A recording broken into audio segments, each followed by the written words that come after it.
People should not be defined by their ADHD. You may have ADHD, but you have many other dimensions that could be enhancing your life. The goal for ADHD treatment is to try to figure out how you can do things in a way that works for you so that you remain connected to the people around you, the world around you, and able to function well. So ADHD doesn't mean I can't do it. It means I got to figure out how to do it my way. Hi, it's Kate from ADHDkidscanthrive.com. Before we start, I want to address the fact that I know how overwhelming it can feel to parent a child with ADHD. The questions, the challenges, the desires to give your child the best possible chance to thrive is a lot to carry for parents. That's why I want to share my journey with you through my book, How We Roll: A Parent's Journey on Raising a Child with ADHD. I've had the privilege of helping many parents like you navigate the journey of raising a child with ADHD. We've worked together to create brighter paths. All my experiences, practical tips, heartfelt insights are narrowed down into this book. To help you get started, I've made the first 3 chapters of the book available to you for free. You can check out through the link in the show notes below.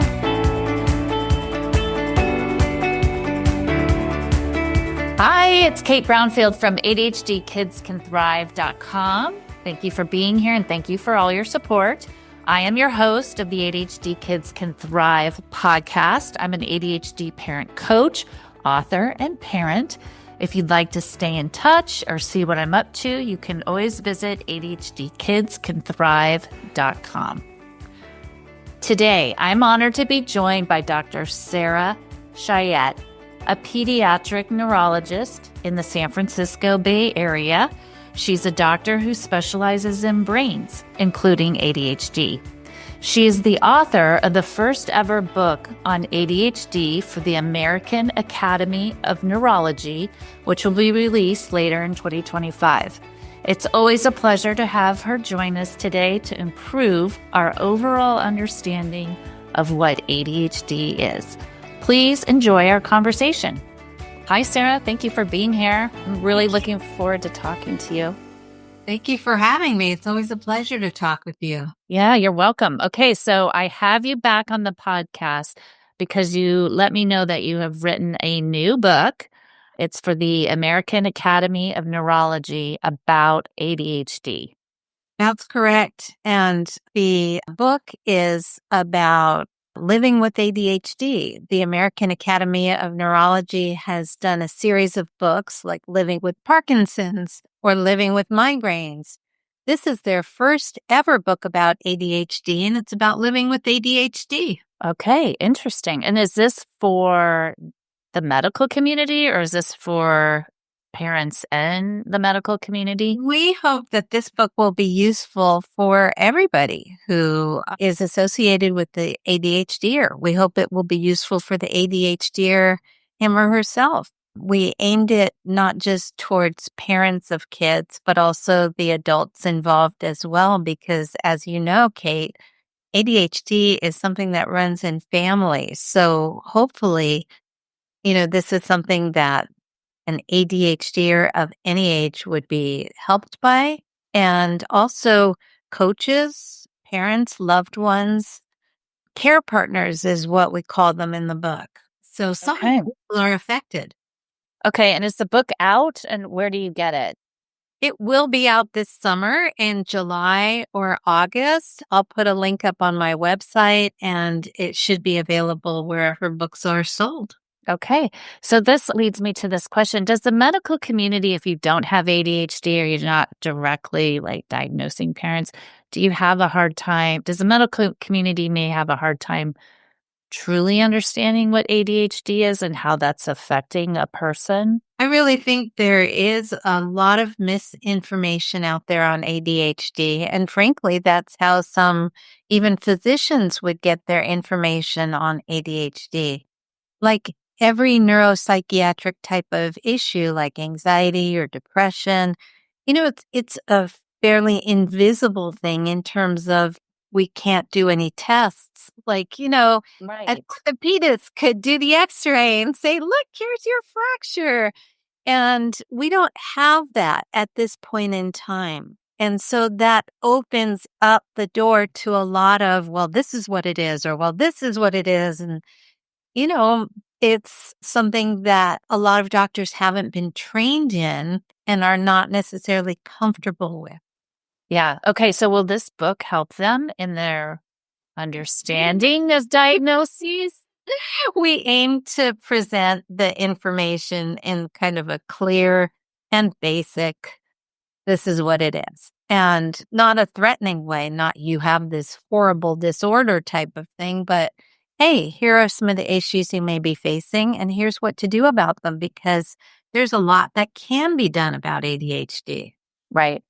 Okay, so I wanted to, you're a pediatric neurologist, correct? So for our listeners, it's always good to understand as a regular person what makes a pediatric neurologist different from other doctors.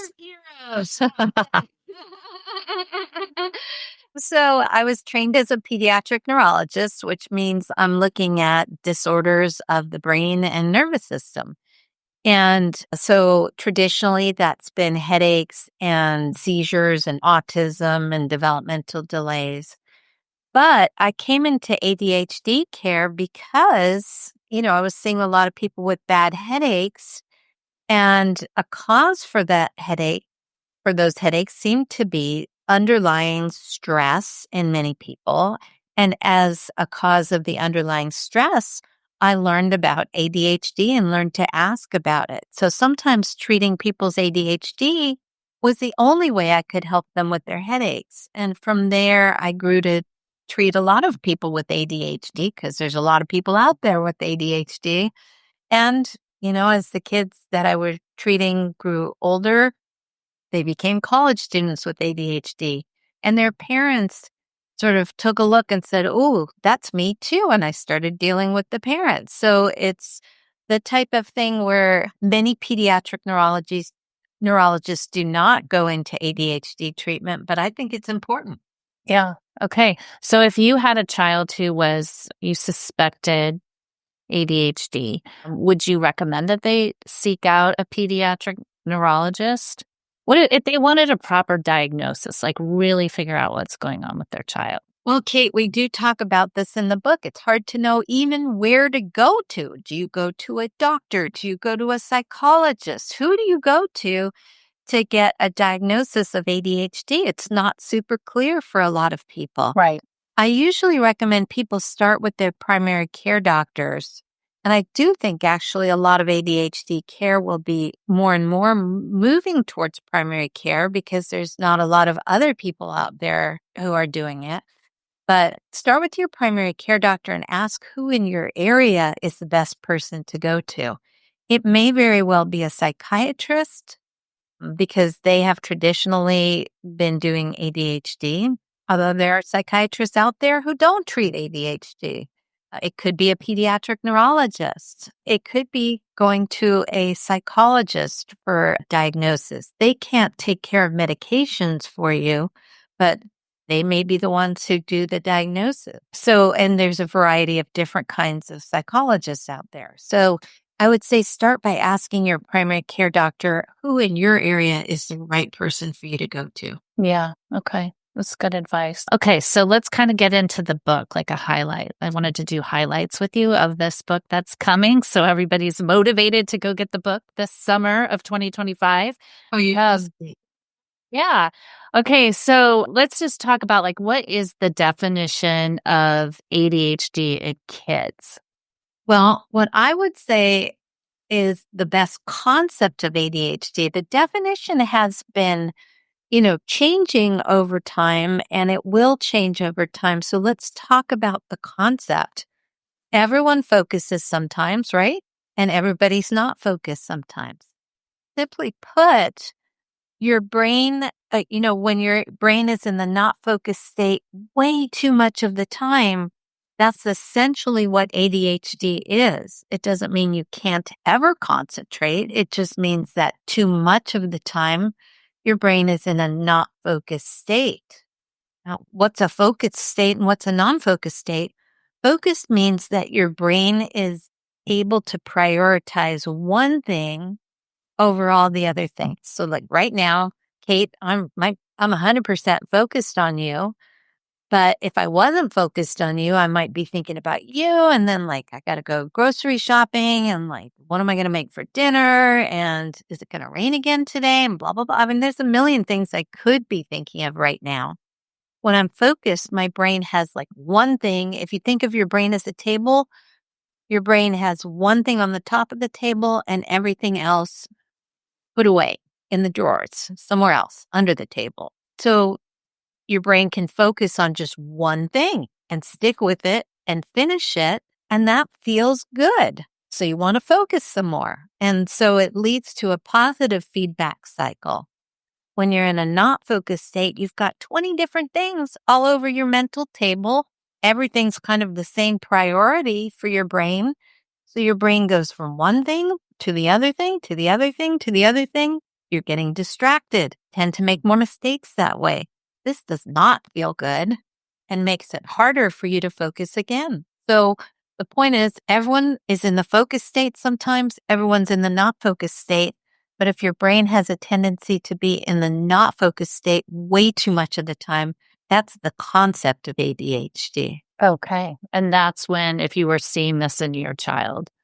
Yes. So if you're looking at school or something, so if your child's having a hard time getting into that focused state in school and kind of hanging out there, those are flags, right? And, how do you know that? Because like you can't get into your child's brain. If your child is not learning properly, well, ADHD is one explanation for that. If they're not paying attention, it's sure harder to learn.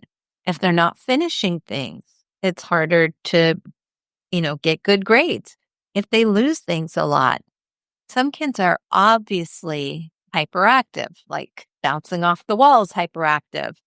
Some kids are more subtly hyperactive, so chatty might be, yeah. right? Okay. Yeah. So there are some signs that would be outward signs, but you also want to remember that there could be other explanations for all of the things that I just said. It doesn't have to be ADHD causing those, but that is a way ADHD could show up. So for example, if people are having a hard time paying attention, one explanation for that could be that they're too tired. They're not getting enough sleep. An alternative explanation could be that they are stressed out. They, are too upset, anxious, sad, whatever, fill in the bad word to concentrate. So, you want to take those outward signs and then kind of delve deeper into what's the cause. Yeah. Okay. And just listening to you too, you can see how like screen time is playing into all of this, but you're talking, right? And as a parent, you have to be kind of more of a detective about, is screen time hijacking your attention versus having like ADHD, a true neurological disorder, right? Right. Kind of navigating that. Except for, screen time can make your true neurological disorder even worse. And it could worsen everybody's focus, even if they're not at ADHD level areas of problems. You know what I'm saying? Yes. Too much screen time is not good for your brain. We can see that on certain types of scans that show us that even after just a week or two of screen time, your brain changes how it works. And I do worry about that because, like it or not, screen time is here to stay. Right. I think one way that, how like if you go on a vacation, it takes you a few days to kind of unplug and you're not checking your email every 10 minutes and all that stuff, then you can relax and you feel good. And part of that is unplugging from screen time and doing things that are kind of at the rate of the real world. In screen time, we enter this artificial world where everything is kind of faster and amped up. And you can also swipe away something that's not to your liking. Those things don't build attention, right? And then you go to something, our brains are programmed to work at the rate of the real world. And, if you can kind of retune your brain for that, playing chess, going for a walk, getting some exercise, gardening, ceramics, whatever, those are things that make us feel good because they are at the right pace for our brains. So do you think, is ADHD on the rise for more environmental reasons than anything? It's definitely on the rise, and there are probably a lot of reasons that contribute. It's hard to separate how much is sort of recognition of maybe more milder areas of ADHD from, our screen time and other things. When ADHD was first diagnosed, it was only sort of diagnosed for hyperactive little boys, right? And now our concept has broadened so that people who are inattentive became part of the ADHD family. People who are not flunking out of stuff, who might be successful, but at a cost because of their ADHD, we're recognizing that better and better. Yeah. So part of it may be increased diagnosis, but I think that plugging into a screen 8 hours a day is also contributory. So the future is going to get interesting. Isn't it all? Yeah, and we're sticking to ADHD, but also I heard autism rates are also on the rise too. Yeah. So both of those.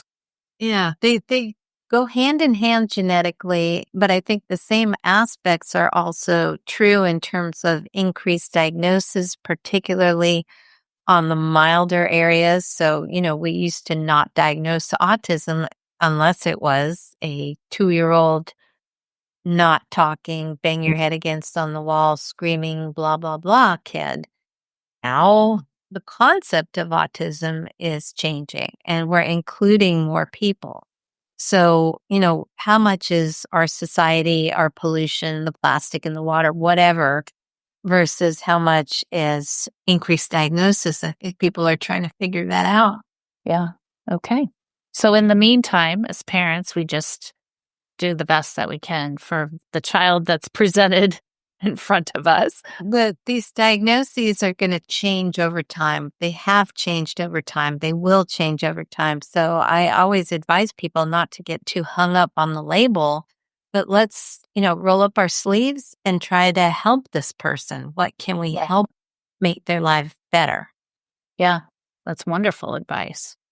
Thank you. I really need really what it's about. Yeah. What it's about is I'm trying to get somebody from point A to point B. I don't need to label point A, but I do need to know how best to get them to point B. Yeah. Yeah. And live a good life. Okay. So for your book, I wanted to just I haven't seen it. I haven't read it. If you could give us some highlights about what parents could expect from this book and just give us some key insights into it. So this particular book is meant to kind of replicate and enhance what you would get if you went to see a doctor for ADHD. So, we talk about issues about the diagnosis of ADHD. How do you get diagnosed? Who diagnoses you? You need a bunch of tests, which could be expensive, like, neuropsych testing where they test your IQ and other things. What is needed? And we talk about, behavioral strategies that you can do that would help. The importance of sleep, the importance of exercise, working with coaches or therapists is also highlighted. And we also talk about, what ADHD could look like. Maybe this isn't ADHD for you. Maybe it's anxiety. Maybe it's depression. Maybe it's something else.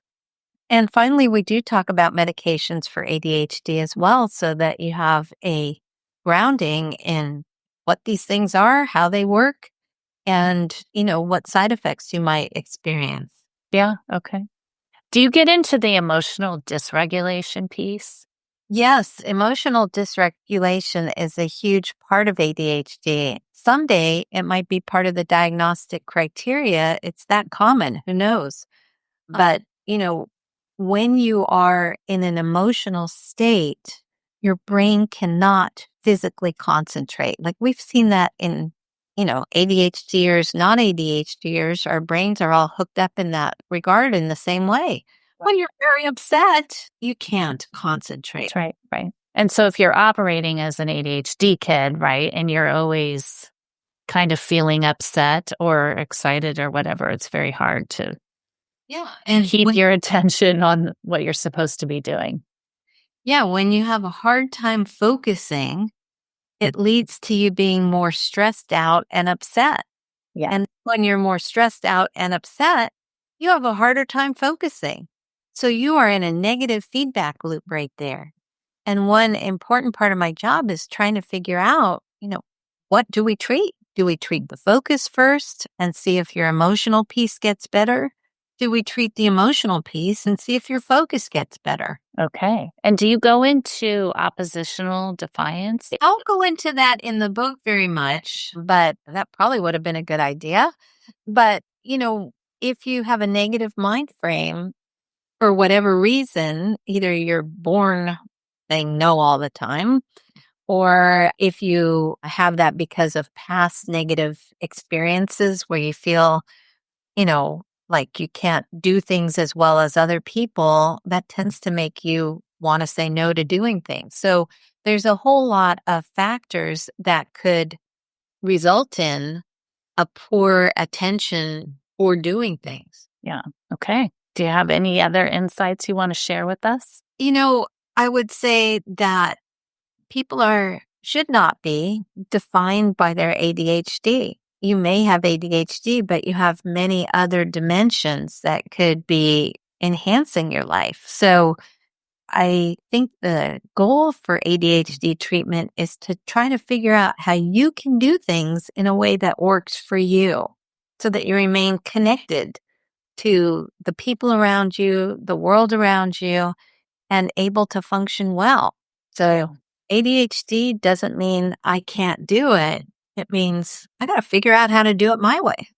Right. Great advice. Great. Thank you for joining us today. I really appreciate this. Thanks, Kate. And I'll put links to your website, and the book will be out late summer 2025. Very good. Thank you. Thank you, Kate. It's always fun talking with you. You too.